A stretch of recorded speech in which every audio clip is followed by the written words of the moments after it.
3 দিনের প্রস্তুতি ম্যাচে অস্ট্রেলিয়া একাদশের বিপক্ষে ইনিংস ও 38 রানের হারের লজ্জা পেল বাংলাদেশ। দ্বিতীয় ইনিংসে মাত্র 54 রানে অল আউট হয়েছে শান্তর দল। ডারউইনে আগের দিনের করা 2 উইকেটে 19 রান নিয়ে তৃতীয় দিনের খেলা শুরু করে বাংলাদেশ। আর স্কোরবোর্ডে 9 রান যোগ হওয়ার পর সৌম্য সরকার 5 রান করে ক্যাম্পবল থমসনের বলে আউট হয়ে তৃতীয় উইকেট হারায় বাংলাদেশ। এরপর আর মাত্র 26 রান তুলতেই পরের 7 উইকেট হারিয়ে 54 রানে অল আউট হয় বাংলাদেশ। মুশফিক 2, অমিত 4, শান্ত ডাক আর মিরাজ ফেলেন 6 রান করে।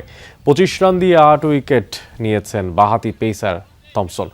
এর আগেই মিরাজের শতকে প্রথম ইনিংসে 263 রান করেছিল বাংলাদেশ, আর অস্ট্রেলিয়া একাদশ করেছিল 355 রান।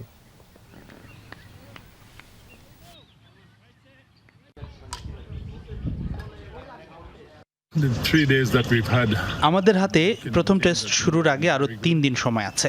এই সময় আমরা ভুলগুলো শুধরে নিতে চাই। প্রস্তুতি ম্যাচের দ্বিতীয় ইনিংসে আমরা যেভাবে আউট হয়েছি সেটা সত্যি হতাশার ছিল। তবে ছেলেদের উপর বিশ্বাস রাখতে চাই, তাদের সামর্থ্য আছে ভালো করার।